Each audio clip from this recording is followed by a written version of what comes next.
Now to the other major headline from Bali.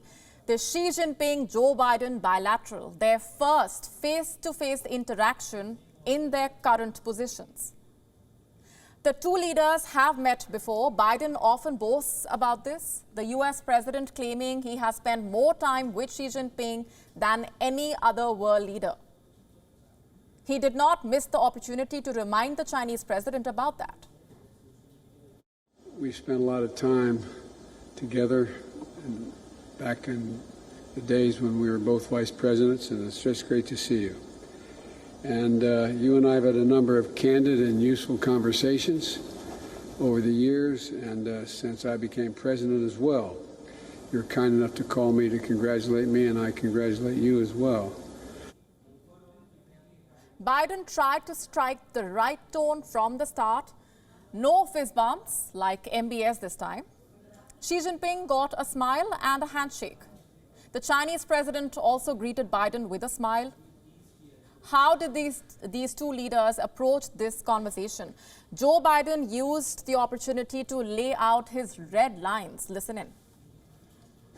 As the leaders of our two nations, we share responsibility, in my view, to show that China and the United States can manage our differences, prevent competition from becoming anything ever near conflict, and to find ways to work together on urgent global issues that require our mutual cooperation.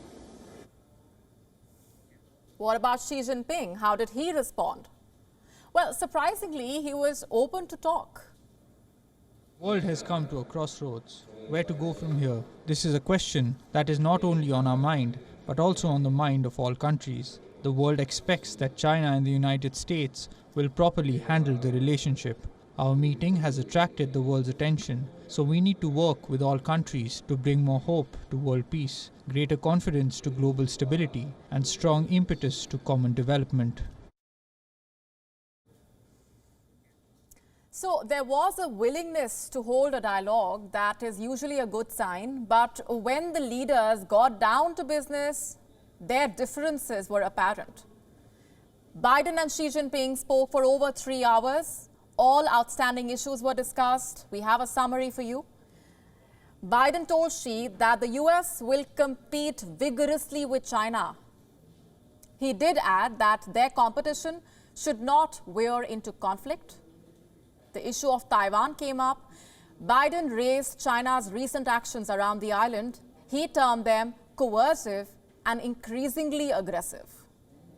Biden and Xi also discussed the war in Ukraine, of course, and on this front, there seems to be some agreement. Xi Jinping, for a change, agreed with Joe Biden. Both the leaders believe there should not be a nuclear war, and they are sending a warning to Russia here. Finally, Biden discussed North Korea as well. Reports say he raised concerns about Pyongyang's provocative behavior, a clear reference to the recent missile tests. That's what we got from the White House. What about China? What did Xi Jinping tell Joe Biden? Just before we came on the air, the Chinese side released their summary about the talks. It describes them as frank and constructive, but again, Taiwan seems to be the clear sticking point. Xi Jinping issued a clear warning to Joe Biden.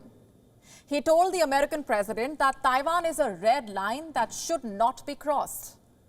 I have the exact quote with me. Listen to this.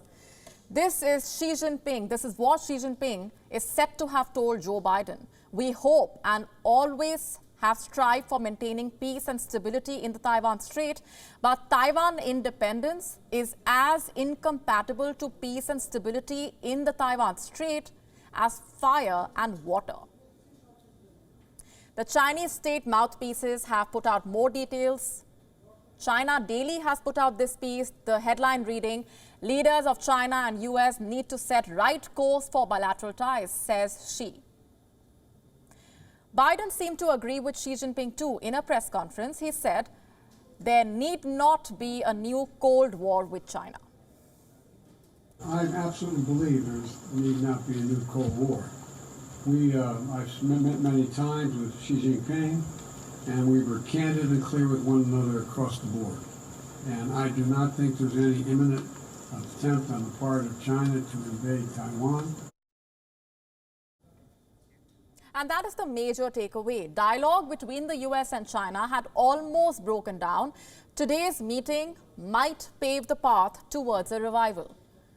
A new framework is now in place for discussions.